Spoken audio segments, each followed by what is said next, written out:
Ayan mga idol, good morning po sa ating lahat dyan.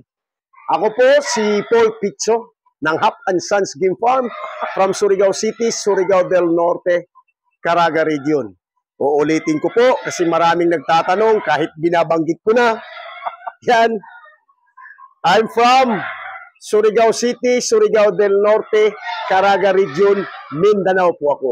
Nandyan po naman yung number po natin sa screen. At saka yung profile pic po natin sa FB account po natin. Gusto ko yung tumawag, mag-text, mag-inquire sa pahulugan system po natin. Pwede kayo direct mag-message sa atin sa Messenger. Tawag kayo kagad para masasabi nyo talaga na legit po tayo. Yan. Okay? Itong inawak-hawakan ko is 5K, pure. Sa nag-avail po sa atin ng pahulugan system sa Early Bird, release this coming June, andito na po. Nahuli lang talaga ako pagbunot ng buntot. Pero by June, mataas na ito. Okay na, binunutan ko kasi may mga sira, yung mga sa sisiyo pa na mga yan, bunutan talaga natin. Para maganda po yung natin. Lahat po natin sila binubunutan. Pero huling-huli lang po talaga ako pagbunot kasi grabe po talaga ang ulan dito sa Caraga Region. Sa amin sa Surigao City, grabe talaga. Ngayon lang uminit. Kahapon makulimlim. Yan. So ngayon nag-harvest na po tayo mga idol. Andito po tayo sa Gradas kasi yung hardening area po natin inaayos pa ng mga tauhan natin, mga farmhand natin. Kasi yung dati hindi ko na doon nilagyan kasi gusto ko dito sa harapan para at least mamonitor ko po sila. Kasi doon, aakyat pa ako. Tapos, alam niyo na, may edad tayo. Ang dulas kasi sa ulan. Mas maganda yung paggising ko. Machichik ko kaagad sila. Oo. Para talagang imomonitor po natin kasi para ang health po ng mga manok natin is maganda, healthy. So ngayon ipapakita ko sa inyo kung saan banda ang natin yung tawag nito, hardening, para makita ninyo. Tsaka at least makita nyo na inaayos po natin yung negosyo po natin. Okay? Yan, inaayos po natin ang manukan natin na saan natin For the meantime, meron akong doon banda kasi para ma-monitor ko, pero after that, kung mainit na, talagang ko, kasi medyo puno po tayo ngayon. Gusto ko mag-extend sana, pero di lang muna. Alam nyo na, magastos po mag-extend. Alam nyo na, mura lang po kasi yung manok natin, murang-mura po ako.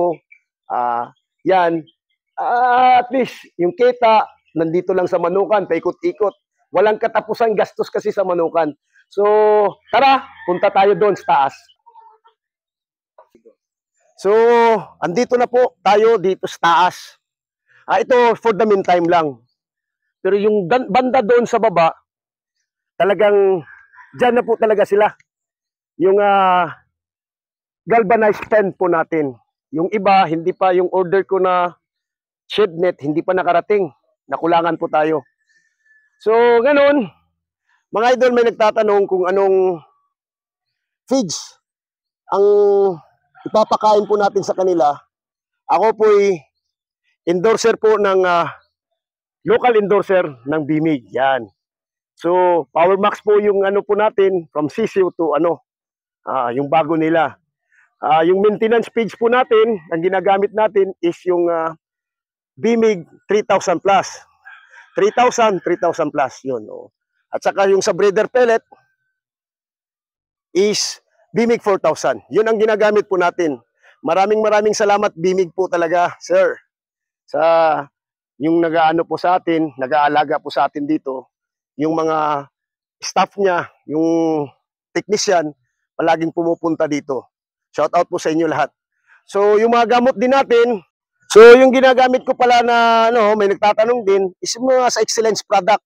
Yan, Yan mga vitamins nila. Ambroxetil, Yan, yung pang dewormer nila, yun ang ginagamit natin. O vitamin EDE nila na ano, yun ang ginagamit natin. Mga shampoo, lahat-lahat sa mga vitamins nila sa hanggang sisiw to pagpalaki yung mga vitamins nila. O merong iba na binibili ko din sa ano kasi yung iba sinichange ko sa Bimig din, ganun.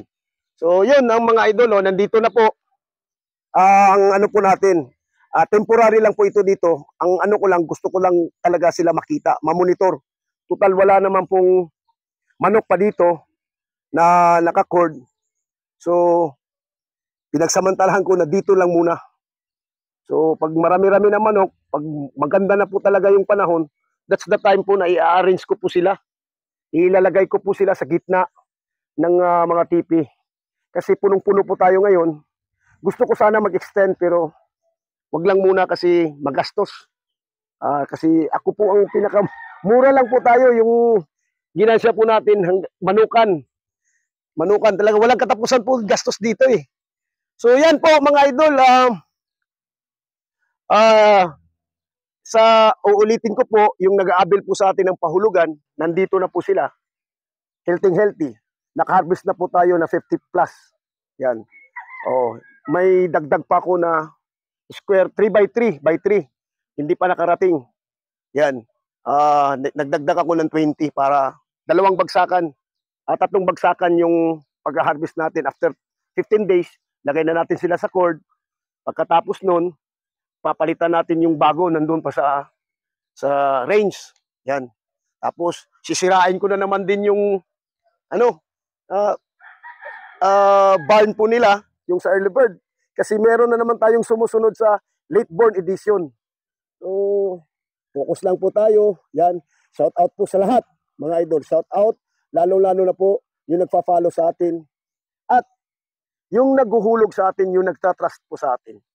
Maraming salamat po talaga sa inyo. Kung hindi dahil sa inyo, wala po si Hapsans GF. Wala po si Paul Pitso, hindi po nagbre-breeding. Okay? So maraming salamat sa suporta at tiwala po sa inyo. Shout out po sa lahat. SBCC, Surigao Breeders and Cackers Club, shout out po sa inyo. Good luck. Yung high score, malapit na. Nakikita na natin kung sino talaga ang Breeder of the Year at saka Stag Fighter of the Year, Runner-up of the Year. Congratulations sa inyo. Ay tayo po nasisilat. Maybe next time, baka makukuha na natin yung Breeder of the Year o Runner-up of the Year. Yan, kukunin natin yan. Next year. Kaya ako, mag-iwan talaga ako ng magaling din na manok. Kaya yung late born po natin, yung kasi doon ang scoring, mag-iiwan po talaga tayo ng super kasi wala akong super maiiwan dito eh. Lahat binibigay ko sa mga idol natin na mga buyers po natin. So yan, God bless po sa ating lahat. Huwag nating kalimutan mag-ingat. Huwag nating kalimutan magdasal. Pag magdasal man tayo, lagay natin sa isipan, sa puso po natin si Papa Jesus. God bless. Good morning.